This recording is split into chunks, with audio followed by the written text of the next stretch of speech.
एक आपके सामने निम्न में से किसका चुंबकीय आघूर्ण अधिकतम होता है। चुंबकीय आघूर्ण का मतलब म्यू की बात कर रहे हैं और इसका चुंबकीय आघूर्ण का सीधा संबंध अयुग्मित इलेक्ट्रॉन से है। तो आपके सामने 4 आयन दिए हुए हैं और उन आयनों में जिसमें अयुग्मित इलेक्ट्रॉनों की संख्या सबसे अधिक होगी उसका चुंबकीय आघूर्ण सबसे अधिक होगा। अगर आपको इन क्वेश्चनों का आंसर आता है तो आप कमेंट्स में ज़रूर बताएं। तो क्वेश्चन नंबर 1 का राइट आंसर होगा डी। इसका पता लगाने के लिए आपको इसका इलेक्ट्रॉनिक विन्यास पता होना चाहिए। इसके बाद हम बात करते हैं क्वेश्चन नंबर 2, निम्न में से किसका प्रथम आयनन विभव अधिकतम है।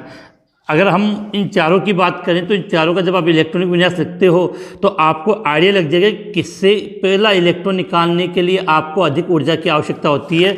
तो इस क्वेश्चन का राइट आंसर हो जाएगा आपका 2 का आंसर डी मैग्नीज। समझा दूं, अगर आप मैग्नीज की बात करते हो तो मैग्नीज परमाणु क्रमांक कितना होता है इसका 25। इससे अक्रिय गैस कौन सी आती है आपका आर्गन और डी 3D और यहाँ पे 4s। तो 4s में कितने इलेक्ट्रॉन होते हैं 2 और यहाँ पे कितने इलेक्ट्रॉन होंगे 1। तो ये हो गया 3D 4s। तो अब यहाँ से इसका 4s है और यहाँ से 3D, तो 3D 5 4s 1। तो बाकी की तुलना में अगर इसमें से पहला इलेक्ट्रॉन निकालना है तो आपको ऊर्जा काफ़ी ज़्यादा देनी पड़ेगी क्योंकि इसका जो विन्यास है वो अन्य की तुलना में क्या है अधपूरित है। तो निम्न में से किसका प्रथम आयनन विभव अधिकतम होगा। तो पहला आंसर होगा इसका राइट आंसर होगा मैग्नीज। अब हम बात करते हैं क्वेश्चन नंबर 3, लेंथेनाइट संकुचन किसमें वृद्धि के कारण होता है। तो पहला ऑप्शन है प्रभावी नाप की आवेश, नंबर 2 4f कक्षक का आकार, तीसरा परमाणु संख्या और इनमें से कोई नहीं। तो लेंथेनाइट संकुचन का सबसे मेन जो रीजन होता है वो होता है प्रभावी नापकीय आवेश, क्योंकि प्रभावी नापकीय आवेश के मान में वृद्धि होने पर परमाणु के आकार में क्या आती कमी, और उसी कमी को किस रूप में रिप्रेजेंट किया गया लेंथेनाइट संकुचन। तो क्वेश्चन नंबर 3 का राइट आंसर क्या हो जाएगा प्रभावी नापकीय आवेश। इसके बाद क्वेश्चन नंबर 4, लेंथेनाइट श्रेणी का एक सदस्य जो +4 ऑक्सीकरण अवस्था प्रदर्शित करता है।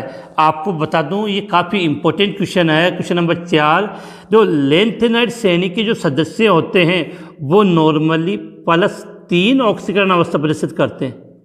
लेंथेनाइट श्रेणी के जो सामान्य सदस्य वो +3 करते हैं, लेकिन कुछ सदस्य +2 और कुछ सदस्य +4 ऑक्सीकरण अवस्था रिप्रेजेंट करते हैं।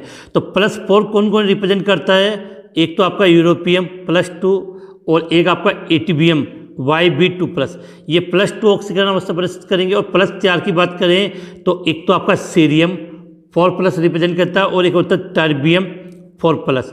तो अब देख लो ऑप्शन में क्या है, सीरियम है। तो क्वेश्चन नंबर 4 का राइट आंसर ए हो जाएगा सीरियम।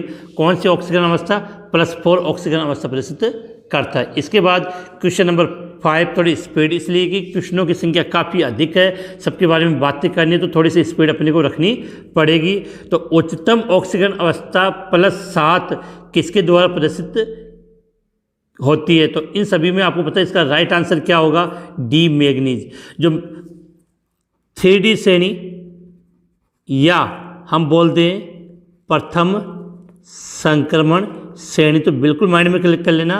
3D श्रेणी या प्रथम संक्रमण श्रेणी में अधिकतम ऑक्सीकरण अवस्था मैग्नीज रिप्रेजेंट करता है, जो +2 से +7 तक ऑक्सीकरण अवस्था प्रदर्शित करता है। तो ये शुरुआत के 5 क्वेश्चन हो गए। क्वेश्चन नंबर 6 आपकी स्क्रीन के सामने, ये वस्तुनिष्ठ क्वेश्चन है। इस प्रकार क्वेश्चन आपको बोर्ड एग्जाम के पेपर में जरूर मिलेंगे।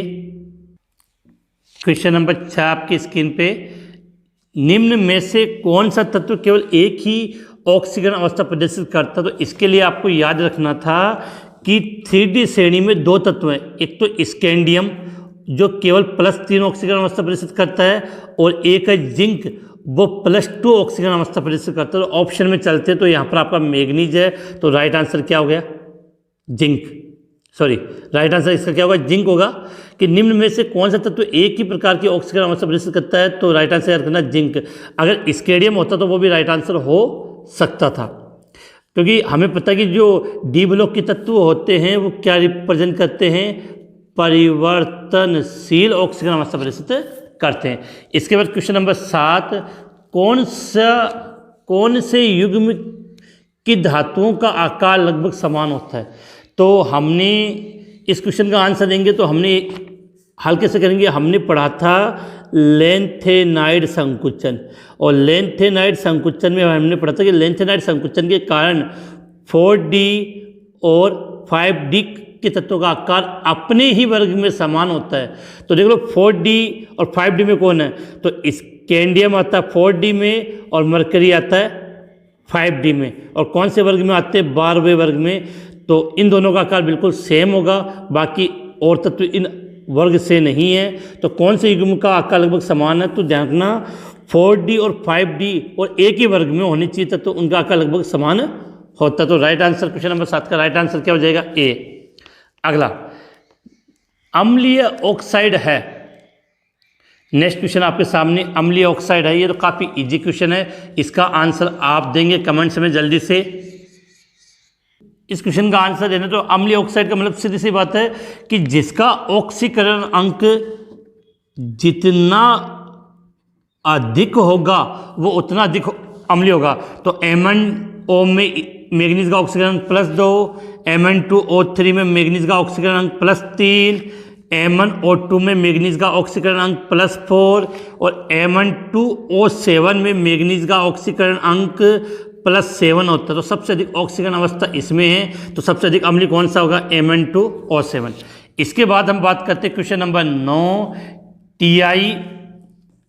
Ti3+ आयन का प्रभावित चुंबकीय आघूर्ण कितना होगा। तो सबसे पहले आपको एक बात समझनी है कि टाइटेनियम का हम इलेक्ट्रॉनिक विन्यास, टाइटेनियम का परमाणु क्रमांक कितना होता है, 22। इससे पहले अक्रिय गैस कौन सी आती है, आर्गन, फिर लिख दिया मैंने 3D, फिर 4s। टाइटेनियम का परमाणु क्रमांक 22 होता है, तो आर्गन तक 18, 18 2 20, 20 2 22। अब अगला क्या कह रहा है, टाइटेनियम 3+ आपको बता रहा है, टाइटेनियम 3+। तो 3 इलेक्ट्रॉन बाहर निकालने, 2 तो यहाँ से बाहर जाएगा और 1 यहाँ से, तो 3D1 4s0। तो इसमें 1 इलेक्ट्रॉन शेष बच गया। तो सीधी सी बात है कि यहाँ पर अयुग्मित इलेक्ट्रॉन की संख्या कितनी है, 1। और मैंने अपनी ऑनलाइन क्लास के अंदर, में आपको बताया था कि यदि अयुग्मित इलेक्ट्रॉन की संख्या 1 होगी तो उसका चुंबकीय आघूर्ण 1.73, 2 होने पर 2.84, 3 होने पर 3.87, 4 होने पर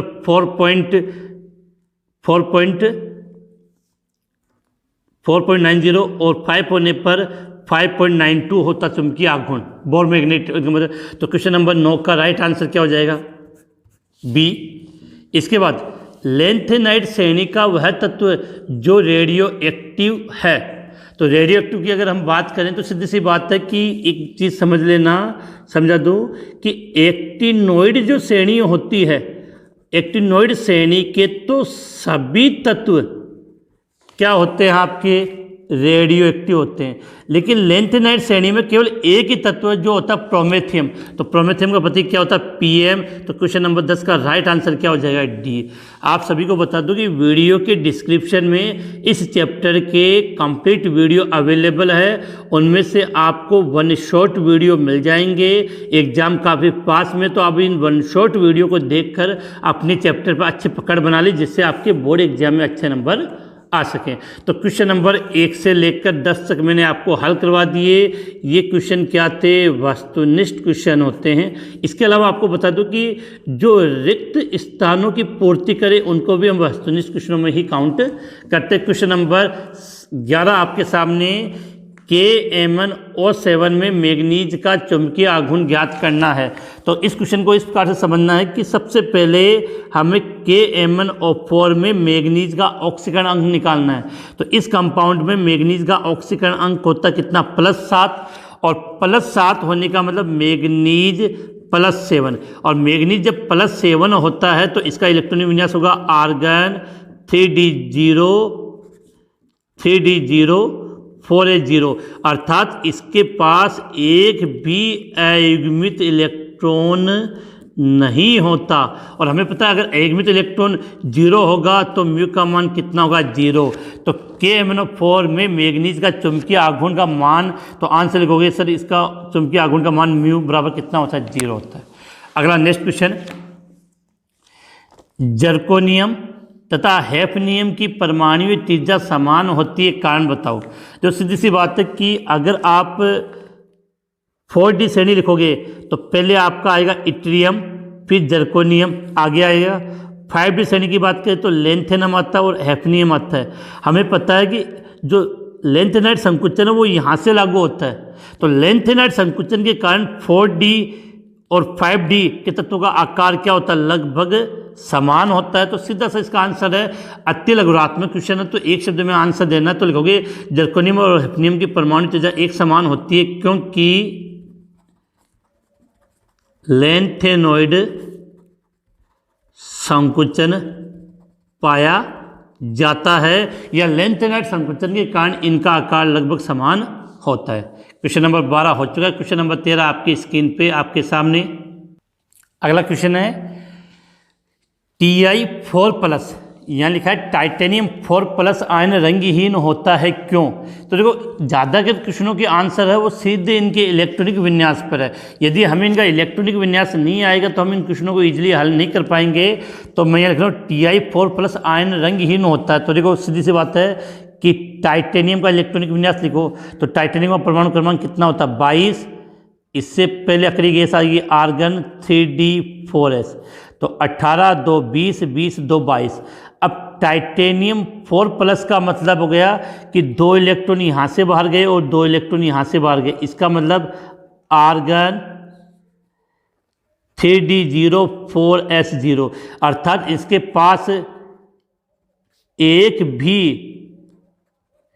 पास एक भी अयुग्मित इलेक्ट्रॉन नहीं होता है। और अयुग्मित इलेक्ट्रॉन नहीं होता है इसके कारण देखो क्या लिखोगे, Ti4+, लिखोगे Ti4+ के पास एक भी अयुग्मित इलेक्ट्रॉन नहीं होता है, इस कारण Ti4+ आयन क्या होता है, रंगहीन होता है। बिल्कुल एक क्वेश्चन में आंसर है, एक लाइन में इसका आंसर है। अगला क्वेश्चन नंबर 14 आपके सामने। GD में अयुग्मित इलेक्ट्रॉन की संख्या बताइए। तो जो अयुग्मित इलेक्ट्रॉन की संख्या हम तब बता पाएंगे जब हमें इसका इलेक्ट्रॉनिक विन्यास आए। GD का मतलब होता है गैल्डोनियम, गैल्डोनियम का परमाणु क्रमांक होता है 64। इससे पहले अक्रिय गैस क्या आती है, जिनोन, और F ब्लॉक में ये 4D श्रेणी अर्थात 4F श्रेणी अर्थात लेंथेनाइट श्रेणी का तत्व है। उसका इलेक्ट्रॉनिक विन्यास लिखने का तरीका होता है 4F 5D 6S। अब देखो जिनोन का परमाणु क्रमांक होता है 54, 2 इलेक्ट्रॉन इसमें आते 56, एक इसमें आएगा 57, 64 इसका परमाणु क्रमांक कितने बच गए, 7। तो गैल्डोनियम का जो इलेक्ट्रॉनिक विन्यास है वो हो गया 4F7 5D1 6S2। तो सीधी बात है D में 1 और F में 7, तो इसमें अयुग्मित इलेक्ट्रॉन की संख्या, किसकी, अयुग्मित इलेक्ट्रॉन की संख्या कितनी हो गई, इसमें 8। बिल्कुल समझ में आ गया होगा। अब क्वेश्चन नंबर 15, आंतरिक संक्रमण धातुओं का सामान्य इलेक्ट्रॉनिक विन्यास लिखो। तो सबसे पहली बात तो ये पता होना चाहिए, आंतरिक संक्रमण की बात करते हैं तो आंतरिक संक्रमण हम कौन से ब्लॉक के तत्वों को कहते हैं, F ब्लॉक के तत्वों को हम क्या बोलते हैं, आंतरिक संक्रमण तत्व कहते हैं। अगर इनका सामान्य इलेक्ट्रॉनिक विन्यास की बात करें तो पहले सबसे पहले क्या लिखा जाएगा, अक्रिय गैस। इसके बाद देखो इनमें पहले इलेक्ट्रॉन 3 कोष में इसमें इलेक्ट्रॉन शामिल होते हैं, तो इसका तरीका होगा कि N-2F N-1D NS। S में 2 इलेक्ट्रॉन सदैव आएंगे, D में कभी 0 हो सकता है, कभी 1 हो सकता है, और F में इलेक्ट्रॉनों की संख्या 1 से 14 होती है। तो ये हो गया आंतरिक संक्रमण धातु का जो सामान्य इलेक्ट्रॉनिक विन्यास का क्रम मैंने लिख दिया, N-2F 1 से 14, N-1 D0 या 1 NS2। ठीक है। अब सीधी सी बात है कि अगर लेंथेनाइट श्रेणी है तो यहाँ हो जाएगा 4S 5D 6S, एक्टिनाइट श्रेणी है तो 5F 6D 7S। इसके बाद नेक्स्ट बात करते हैं क्वेश्चन नंबर 16। तो इस प्रकार से इस चैप्टर से आपको काफ़ी छोटे छोटे क्वेश्चन मिलेंगे जिसकी हमें काफ़ी अच्छी प्रैक्टिस करनी है। और आप अगर इस पूरे वीडियो में जितने भी इंपॉर्टेंट क्वेश्चन है अगर उन सबको अच्छे तरीके से याद कर लोगे तो बिल्कुल आप ये पाओगे कि एग्जाम में आपको सेम इनमें से काफ़ी क्वेश्चन आपको मिल जाएंगे। डी ब्लॉक में कौन से तत्वों को संक्रमण तत्व नहीं माना है? तो सीधी सी बात है, हम जानते हैं वर्ग नंबर 12 के तत्व, और कौन कौन से हैं? Zinc, cadmium and mercury. इन 3 तत्वों को हम क्या नहीं मानते? संक्रमण तत्व नहीं मानते हैं। तो जिंक, कैडमियम और मरकरी संक्रमण तत्व नहीं है। वर्ग नंबर कौन सा? 12। इसके बाद नेक्स्ट, स्कैंडियम के समस्त यौगिक रंगहीन होते हैं क्यों? तो समझना कि स्कैंडियम अपने यौगिकों में +3 ऑक्सीकरण अवस्था रिप्रेजेंट करता है। स्कैंडियम अपने यौगिकों में +3 ऑक्सीकरण अवस्था प्रदर्शित करता है, और +3 ऑक्सीकरण अवस्था में इसमें एक भी एकमित इलेक्ट्रॉन उपस्थित नहीं होता। तो इसका आंसर ऐसे लिखोगे कि स्कैंडियम अपने यौगिकों में +3 ऑक्सीकरण अवस्था प्रदर्शित करता है,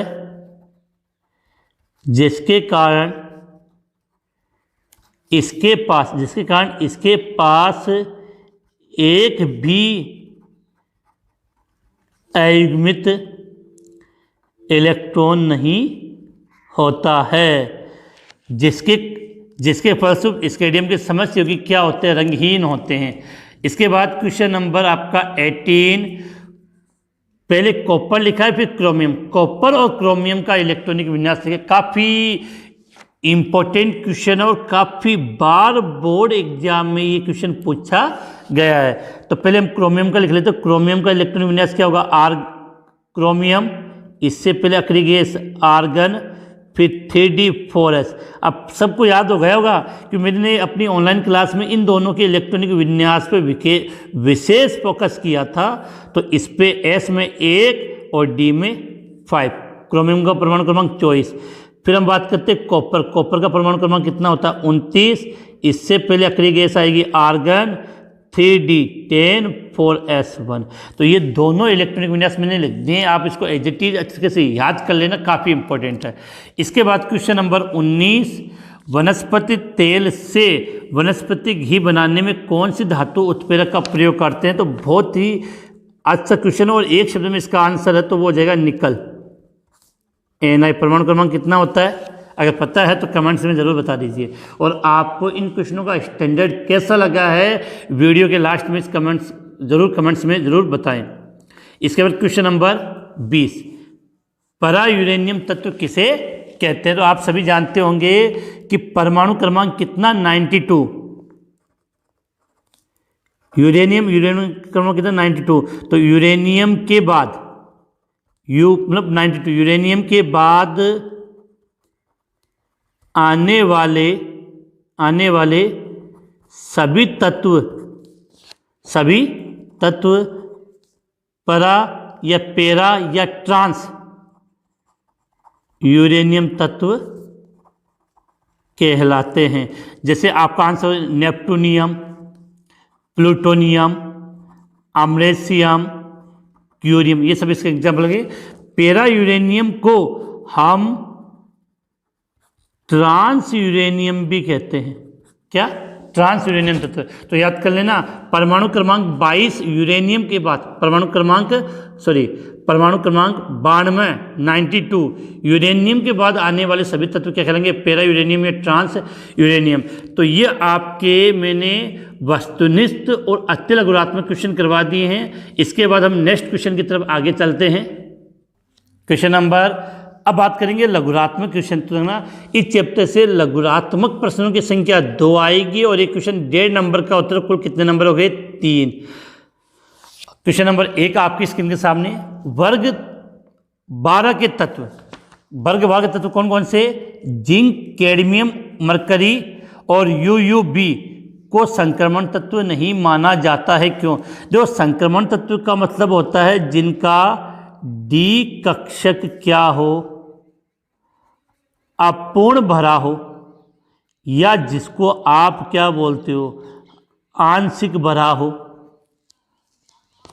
वो क्या कहलाते हैं? आंशिक भराव। जिनका डी कक्षक अपूर्ण भराव या आंशिक भराव, उनको हम संक्रमण तत्व कहते हैं। लेकिन इन तीनों का चाहे परमाणुीय अवस्था हो या आयनिक अवस्था हो, उन कंडीशन में इसका डी कक्षक पूर्ण भरा होता। तो आंसर आप क्या लिखोगे कि जिंक, कैडमियम, मरकरी एवं यूयूबी का सामान्य परमाणुविक अवस्था या आयनिक अवस्था में डी कक्षक पूर्ण भरा होता है। डी कक्षक क्या होता है? पूर्ण भरा होता है, जिसके कारण इनको संक्रमण तत्व नहीं माना जाता है। इनको क्या नहीं माना जाता? संक्रमण तत्व नहीं माना जाता है। इसके बाद अगला तत्व क्वेश्चन, संक्रमण तत्व परिवर्तनशील ऑक्सीकरण अवस्था प्रदर्शित करते हैं। देखो, संक्रमण तत्व का सबसे विशेष गुण है कि ये क्या प्रदर्शित करते हैं? परिवर्तनशील। मतलब परिवर्तनशील ऑक्सीकरण अवस्था का मतलब एक से अधिक ऑक्सीकरण अवस्था, उसको बोलते हैं परिवर्तनशील ऑक्सीकरण अवस्था। एक से अधिक ऑक्सीकरण अवस्था प्रदर्शित करते हैं। और इसका रीजन क्या है? क्योंकि संक्रमण तत्वों में N-1D तथा NS उपकोषों की ऊर्जा लगभग समान होती है। इस कारण से इन दोनों उपकोषों के इलेक्ट्रॉन बंध बनाने में भाग ले लेते हैं। सरल से लिखोगे क्योंकि संक्रमण तत्वों में N-1D तथा NS उपकोषों की N-1D तथा NS उपकोषों की ऊर्जा लगभग समान होती है। इस कारण दोनों उपकोषों के इलेक्ट्रॉन भाग लेते हैं, जिसके कारण ये परिवर्तनशील ऑक्सीकरण अवस्था प्रदर्शित करते हैं। अगला क्वेश्चन, लेंथेनाइड संकुचन किसे कहते हैं? सबसे विशेष लेंथेनाइड संकुचन वाला क्वेश्चन है। हर साल, एक साल छोड़कर अगले साल बोर्ड एग्जाम में पूछा जाता है, तो काफ़ी इम्पोर्टेंट क्वेश्चन है, आपको बिल्कुल याद होना चाहिए। तो लेंथेनाइड संकुचन में क्या होता है कि लेंथेनम से, तो सीधा आंसर लिख देता हूँ मैं कि लेंथेनम से ल्यूटेशियम तक जाने पर परमाणु क्रमांक में लगातार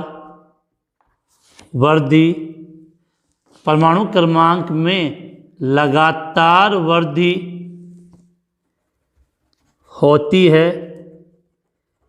जिसके कारण प्रभावी नाभिकीय आवेश के मान में वृद्धि होती है,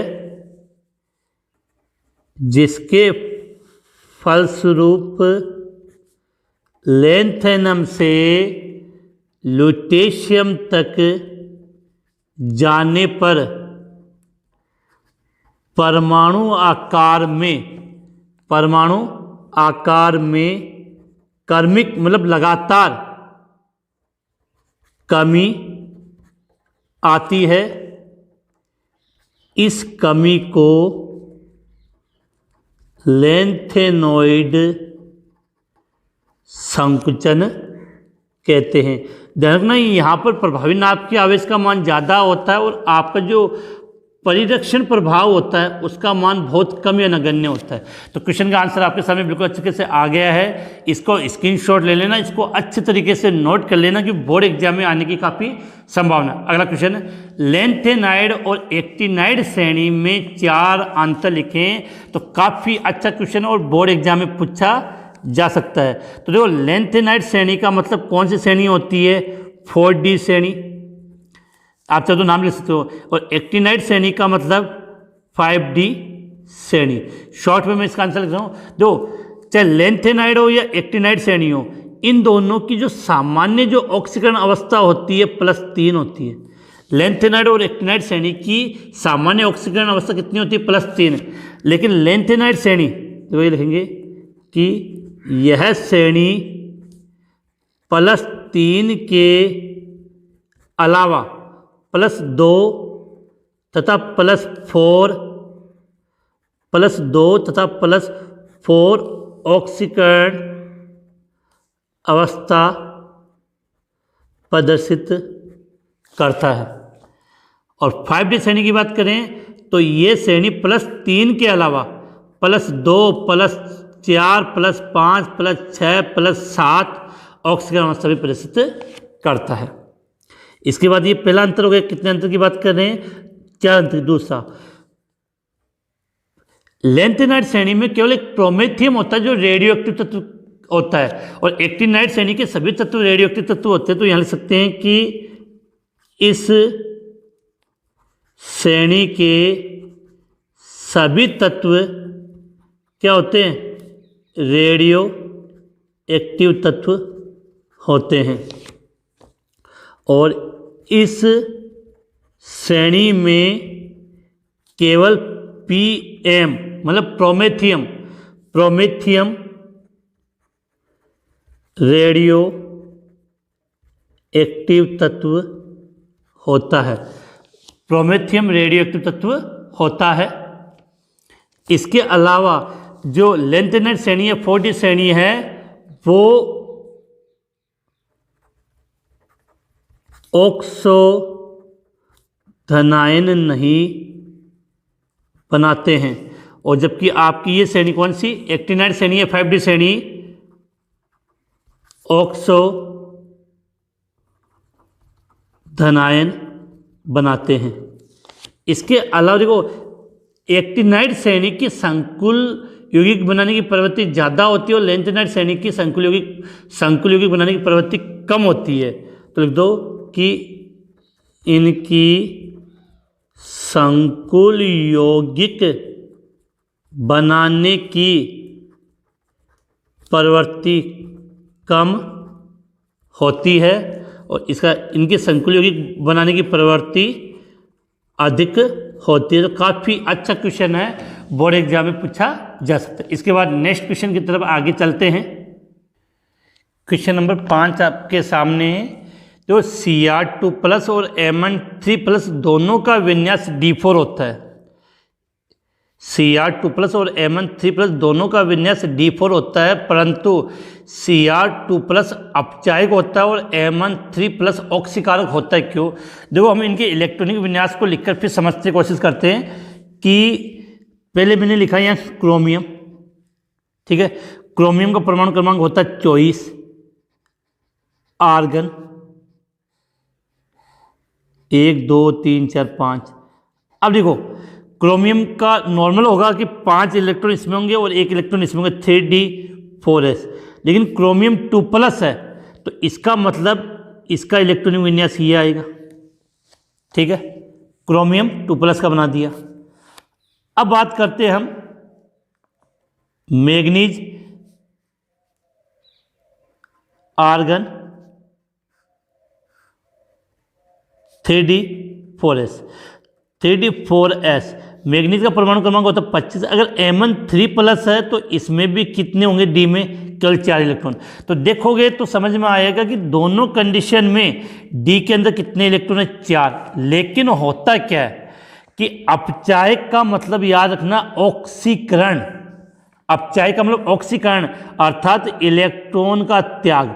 अपचायक होगा वो इलेक्ट्रॉन का त्याग करेगा और जो ऑक्सीकारक होगा वो रिप्रेजेंट करेगा अपचयन अभिक्रिया को, अर्थात यह इलेक्ट्रॉन को ग्रहण करेगा। तो सीधी सी बात है कि अगर मैग्नीज ऑक्सीकारक है तो मैग्नीज क्या करता है, एक इलेक्ट्रॉन ग्रहण कर लेगा। तो मैग्नीज क्या करेगा कि Mn3+ है तो Mn3+ से एक इलेक्ट्रॉन ग्रहण कर लेगा तो ये Mn2+ कन्वर्ट हो जाएगा, अर्थात 3d4 से 3d5 में परिवर्तित हो जाएगा इलेक्ट्रॉन ग्रहण करने पर। और इलेक्ट्रॉन ग्रहण करने से इसका विन्यास है वो अधपूरित हो जाएगा, इसके कारण ये ऑक्सीकारक की तरह कार्य करता है। जबकि क्रोमियम में क्या होता है कि क्रोमियम क्या करेगा, Cr2+ से एक इलेक्ट्रॉन त्याग कर Cr3+ में कन्वर्ट हो जाएगा। Cr2+ से Cr3+ एक इलेक्ट्रॉन का त्याग कर देगा, इसमें कन्वर्ट होगा। तो ये 3d4 से 3d3 में कन्वर्ट हो जाएगा, जिससे इसका T2G कक्षक है। T2G याद आएगा वो चैप्टर नंबर 9 में, T2G कक्षक है वो इसका अधपूरित हो जाता है।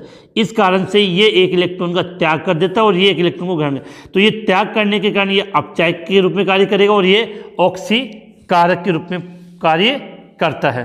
तो सीधे से लिखोगे कि शॉर्ट में मैं यहाँ लैंग्वेज में लिख दूँ कि आपकी परेशानी ना हो। कि देखो यहाँ हम लिखेंगे Cr2+ एक अपचायक है क्योंकि इसका विन्यास, थोड़ी जगह लेते हैं, क्योंकि इसका विन्यास D4 से D3 में परिवर्तित होता है, जिसमें T2G कक्षक अधपूरित हो जाता है। दूसरी ओर Mn2+ से Mn3+ में परिवर्तित होने पर इसका विन्यास D5 हो जाता है, जो इनको अतिरिक्त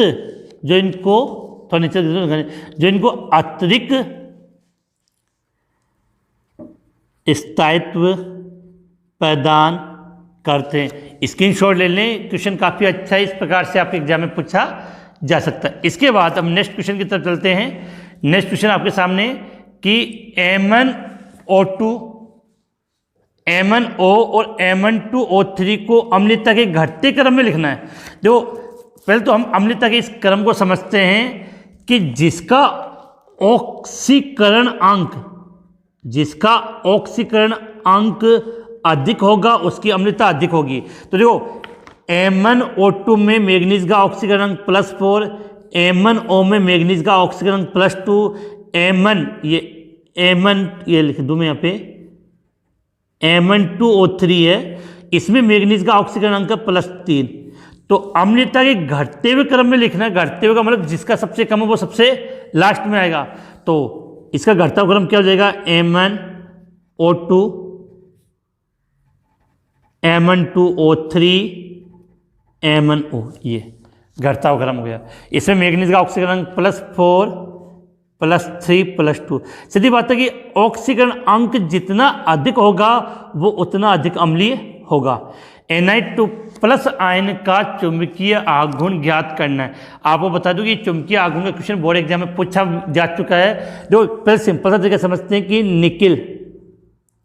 निकिल का परमाणु क्रमांक कितना होता है, 28। तो इससे पहले अक्रिय गैस क्या आती है, आर्गन, तो 3d4s। अब देखो 18, 2, 20, 20, 8, क्लियर है।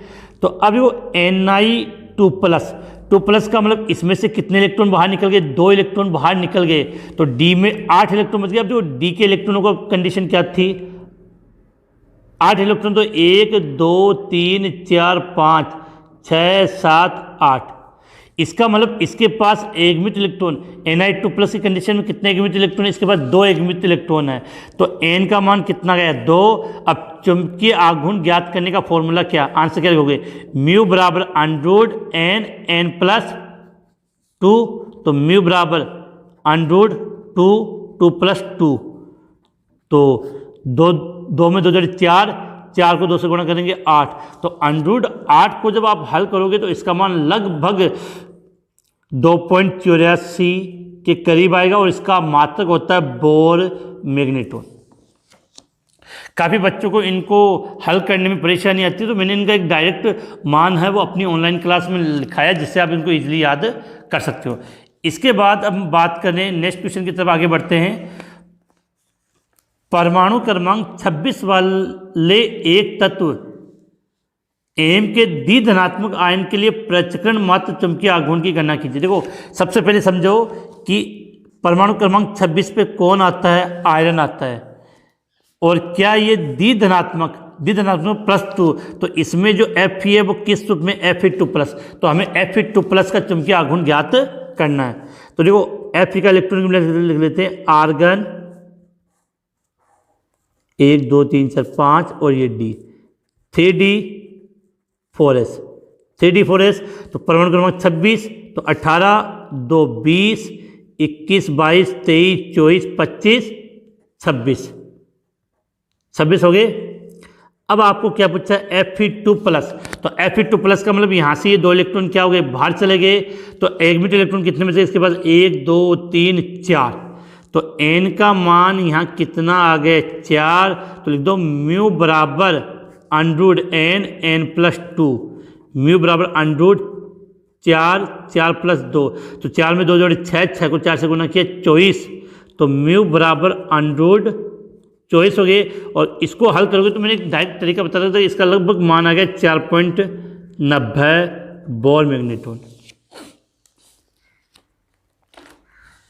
आ गया। इसके बाद नेक्स्ट क्वेश्चन की तरफ हम आगे बढ़ते हैं। क्वेश्चन काफ़ी छोटे छोटे क्वेश्चन है और इनको आप याद कर लोगे तो इनमें से बोर्ड एग्जाम में काफ़ी अच्छे क्वेश्चन आपको मिल जाएंगे। क्वेश्चन नंबर 8 आपके सामने, जो संक्रमण तत्वों द्वारा निम्न गुणों को समझाइए। जो संक्रमण तत्व एक तो उत्प्रेरकी गुण दर्शाते हैं, दूसरा अंतर्काशी यौगिक गुण आते हैं। देखो उत्प्रेरकी क्वेश्चन आता है कि संक्रमण तत्व उत्प्रेरकी गुण क्यों दर्शाते हैं, तो इसके 3 आंसर आपको लिखने हैं। नंबर 1, संक्रमण तत्व परिवर्तनशील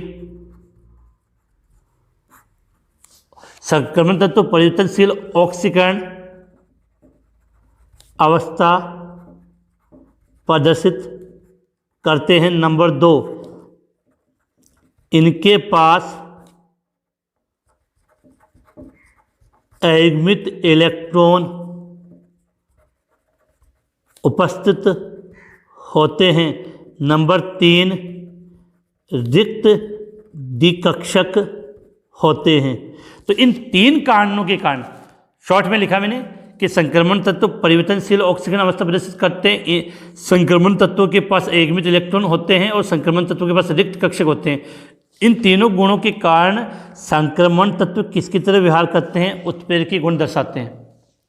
अगले इसके बाद हम बात करें अंतराकाशी यौगिक की बात करें तो अंतराकाशी यौगिक के लिए थोड़ी टिप्पणी काफ़ी बड़ी है कि संक्रमण धातु के क्रिस्टल में जो धातु परमाणु निकटतम संकुलित होते हैं तो उनके मध्य रिक्त स्थान रह जाता है। उन स्थान को हम बोलते हैं अंतराकाशी स्थान, और उन अंतराकाशी स्थान पर आपके छोटे अधातु परमाणु जैसे कार्बन, हाइड्रोजन है, नाइट्रोजन है, ऑक्सीजन है, बोरोन है, ऐसे परमाणु उनमें आकर जुड़ जाते हैं और इनसे बने यौगिक क्या कहलाते हैं, अंतराकाशी यौगिक कहलाते हैं। तो इन यौगिकों की कुछ विशेषताएं होती हैं। एक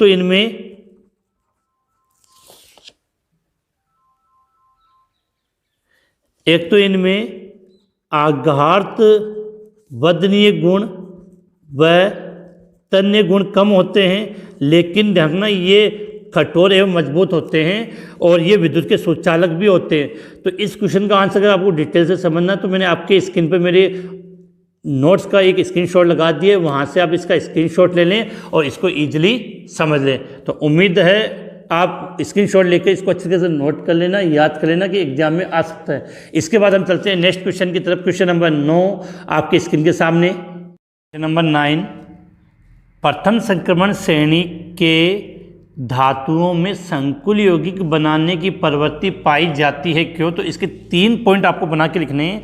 तो आंसर में पहले तो हम ये लिखेंगे कि प्रथम संक्रमण श्रेणी के धातुओं में संकुल यौगिक बनाने की प्रवृत्ति पाई जाती है, क्योंकि नंबर 1, छोटा आकार एवं धनावेश के उच्च घनत्व के कारण, छोटा आवेश और धनावेश के उच्च घनत्व के कारण लिगेंड द्वारा दान किए गए लोन पेयर को आसानी से ग्रहण कर लेते हैं। नंबर 2,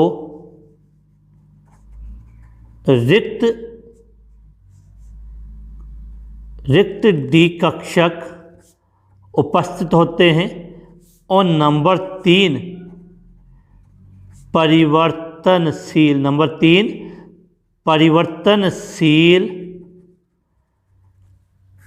ऑक्सीकरण अवस्था प्रदर्शित करते हैं। तो आपने एक देखा होगा कि डी ब्लॉक के जितने भी क्वेश्चन के आंसर दे रहे हैं उसमें 2-3 चीज़ें कॉमन है। एक तो ये परिवर्तनशील ऑक्सीकरण अवस्था प्रदर्शित करते हैं, इनके पास रिक्त द्विकक्षक होते हैं, इनके पास एकमित इलेक्ट्रॉन की संख्या काफ़ी अधिक होती है।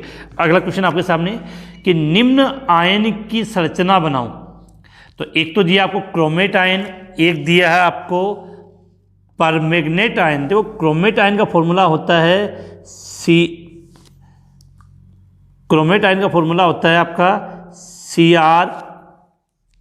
एक मिनट, थोड़ी सी लाइट में परेशानी आ रही है। तो हम बात करें कि क्रोमेट आयन का फॉर्मूला होता है CrO4 2 माइनस।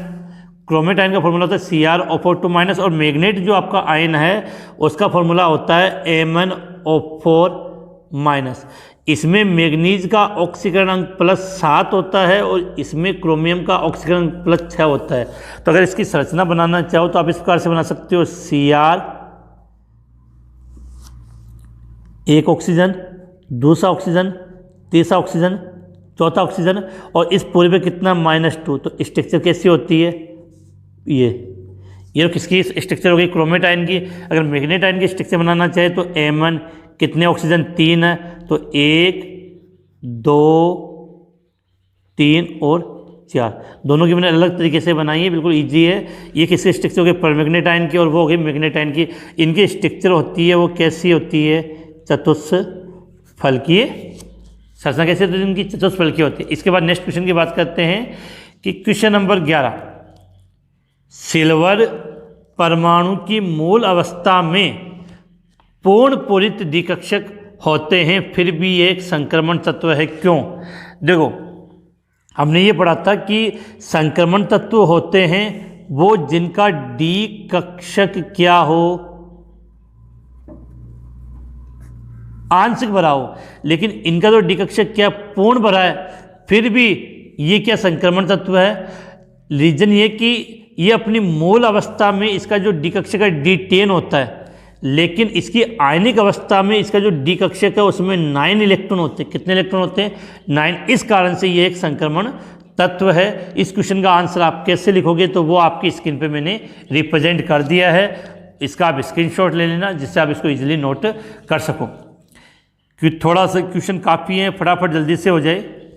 नेक्स्ट क्वेश्चन, मिश्र धातु किसे कहते हैं और इसमें प्रयुक्त धातुओं के नाम लिखो। देखो मिश्र धातु क्या है? लेंथेनाइड श्रेणी के तत्व। लेंथेनाइड श्रेणी के तत्व, इसका सीधा आंसर लिख देता हूँ मैं यहाँ पे कि लेंथेनोइड श्रेणी के तत्वों द्वारा बनी मिश्र धातु को, लेंथेनोइड श्रेणी के तत्वों द्वारा बनी मिश्र धातु को मिश्र धातु कहते हैं, मिश्र धातु कहते हैं। जो इसमें क्या होता है कि जो आपका लेंथेनॉइड होता है, लेंथेनॉइड श्रेणी के जो तत्व गए हैं वो तो होंगे 95%, लगभग बोल रहा हूँ, लगभग 95% होंगे इसमें, और 5% लगभग आपका आयरन होता है। आयरन लगभग कितना होता है? 5%। और बहुत कम मात्रा में कार्बन है, सल्फर है, मैग्नीशियम है, एल्यूमिनियम है, कैल्शियम है आदि तत्व प्रेजेंट होते हैं, बोल सकते हैं लेस मात्रा में। और लेंथेनाइड में भी, इसमें 95 में भी लगभग 40% तो आपका सीरियम होता है और 45% नियोडाइमियम मिला होता है, ND। अब आगे बात करें, पोटेशियम डाइक्रोमेट के विलयन पर pH से क्या प्रभाव, पोटेशियम डाइक्रोमेट के विलयन पर pH बढ़ाने से क्या प्रभाव पड़ता है, समझाइए। देखो pH बढ़ाने का मतलब सीधी सी बात है कि उसमें हमने क्या मिला दिया, क्षार, और क्षार के रूप में नॉर्मली हम क्या मिलाते हैं, NaOH। जैसे हम pH बताएंगे तो पोटेशियम डाइक्रोमेट विलयन का रंग है वो नारंगी से पीला हो जाता है, तो वहाँ पोटेशियम डाइक्रोमेट से पोटेशियम क्रोमेट बन जाता है, जिसके कारण रंग नीले से पीला हो जाता है। तो इसका आंसर कैसे लिखेंगे वो मैं आपकी स्क्रीन पे लिख देता हूँ, आप इसको याद कर लेना। इट इज काफ़ी अच्छा क्वेश्चन है कि पोटेशियम डाइक्रोमेट का फॉर्मूला क्या होता है, K2Cr2O7। पोटेशियम डाइक्रोमेट के जलीय विलयन की pH बढ़ाने पर यह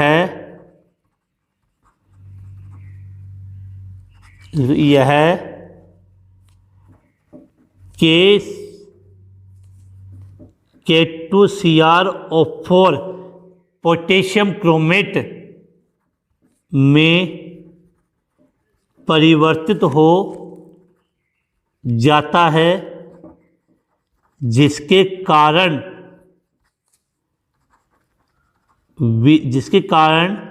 विलयन का रंग नारंगी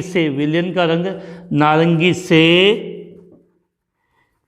पीला हो जाता है।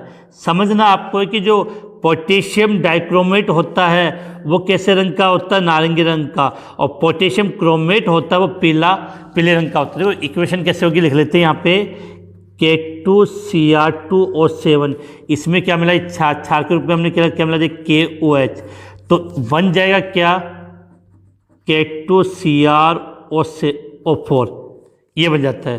तो इसका जो रंग होता है वो होता है नारंगी, और ये जो बना है वो पीले रंग का बनता है। अब इक्वेशन को इक्वल करनी है तो 2 ले लिए, यहाँ 4 लगा दिए, यहाँ 2 लग गए, और यहाँ पे एक जलकाणु बाहर चला गया।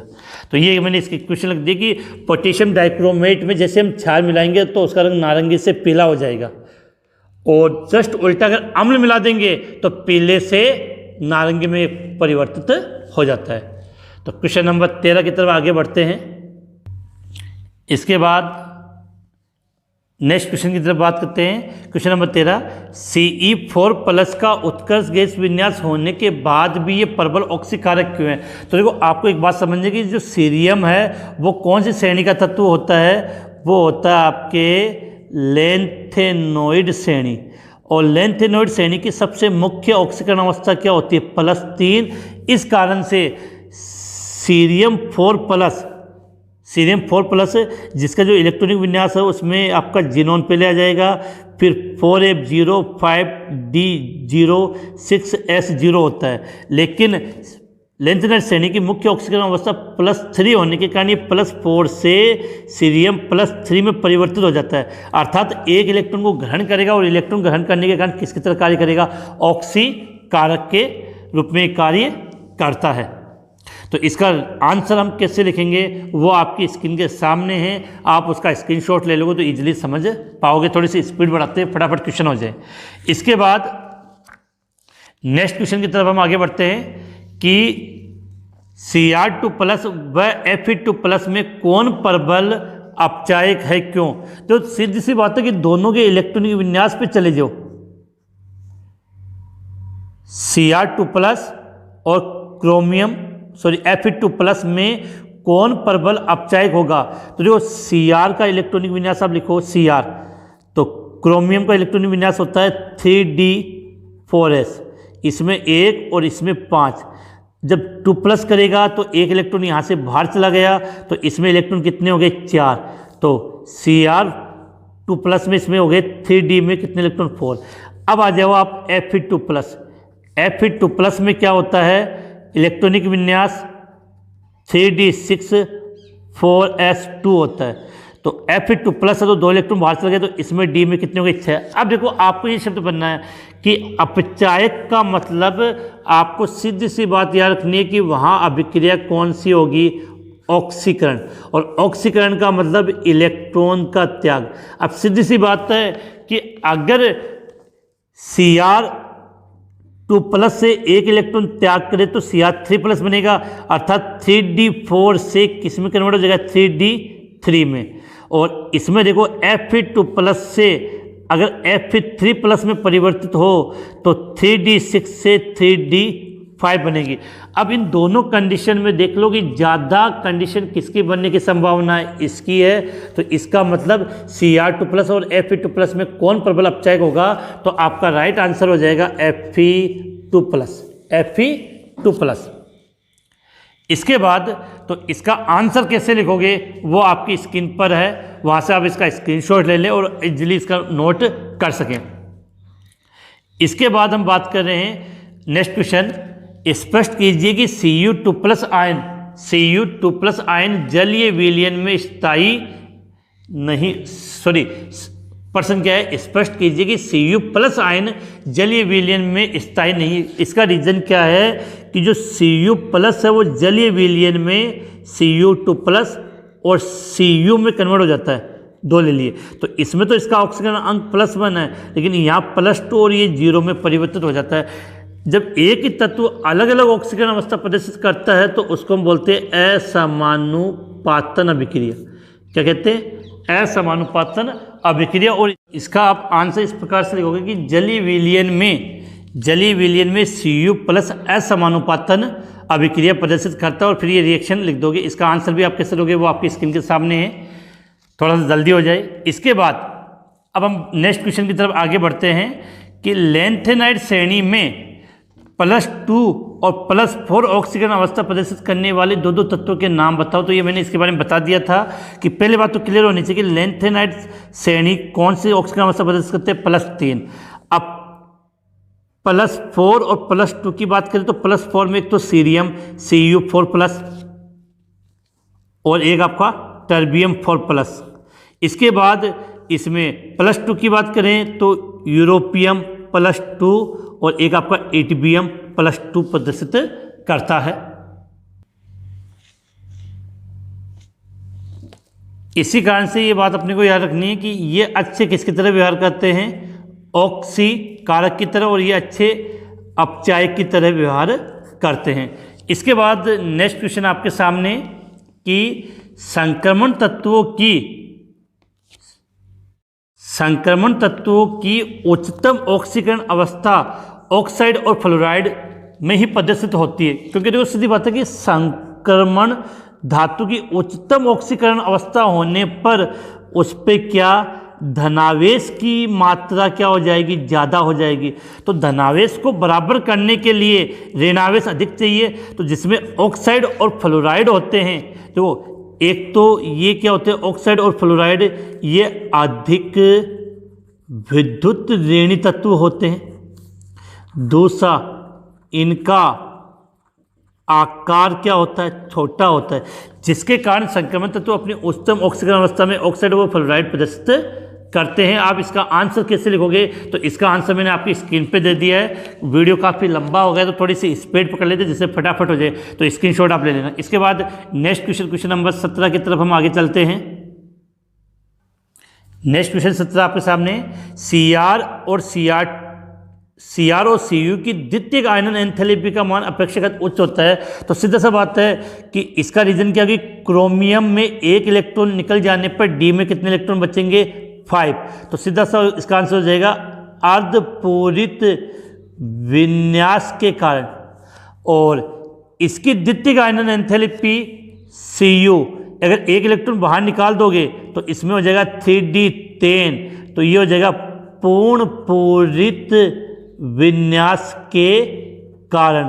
तो सीधी सी बात है कि Cr और Cu की द्वितीयक आयनन एंथैल्पी इनके विन्यास के कारण होती है। Cr का एक इलेक्ट्रॉन निकालने के विन्यास अर्धपूरित हो जाता है, और इससे एक इलेक्ट्रॉन निकालेंगे तो विन्यास पूर्ण पूरित हो जाएगा। आंसर लैंथेनाइड आकुंचन की तुलना में एक तत्व से दूसरे तत्व के बीच एक्टिनाइड आकुंचन अधिक होता है, क्योंकि एक्टिनाइड श्रेणी की जब हम बात करेंगे तो यहाँ पर प्रभावी नाभिकीय आवेश का मान काफ़ी अधिक होता है, प्रभावी नाभिकीय आवेश का मान अधिक होता है, और उसकी तुलना में परिरक्षण प्रभाव बहुत कम लगता है, उसकी तुलना में परिरक्षण प्रभाव बहुत कम लगता है, जिसके कारण लैंथेनाइड आकुंचन होता है वो अधिक होता है। और एक चीज़ और, एक्टिनाइड श्रेणी से लैंथेनाइड श्रेणी में जाओगे तो 32 परमाणु क्रमांक की एक्स्ट्रा वृद्धि हो जाती है। 32 परमाणु क्रमांक की एक्स्ट्रा वृद्धि होने से 32 प्रभावी नाभिकीय आवेश का मान और ज़्यादा हो जाता है। क्वेश्चन का आंसर कैसे दोगे वो आपकी स्क्रीन के सामने, इसको एज इट इज आप लिख सकते हो। इसके बाद क्वेश्चन नंबर 18, प्रथम संक्रमण श्रेणी के लिए निम्न का उत्तर है। जो प्रथम संक्रमण श्रेणी में अधिकतम ऑक्सीकरण अवस्था कौन प्रदर्शित करता है, तो सीधा सा आंसर है मैग्नीज। और कितनी करता है अधिकतम ऑक्सीकरण अवस्था? +7। और प्रथम संक्रमण श्रेणी के लिए अपरिवर्तनशील ऑक्सीकरण अवस्था प्रदर्शित करता है, तो इसका राइट आंसर तो आपका होगा स्कैंडियम Sc। और अगर ये भी ना लिखो तो दूसरा राइट आंसर हम चाहे तो जिंक भी लिख सकते हैं, जिंक Zn, क्योंकि स्कैंडियम है वो केवल +3 ऑक्सीकरण अवस्था प्रदर्शित करता है, +3, और जिंक है वो केवल +2। तो अपरिवर्तनशील, तो राइट आंसर आपका ये हो जाएगा। तो इसका मैग्नीज और इसका स्कैंडियम या जिंक। इसके बाद लास्ट 2 क्वेश्चन है वो आपके लिए हैं। क्वेश्चन नंबर 19, आप इसका स्क्रीनशॉट ले लें, और क्वेश्चन नंबर 20।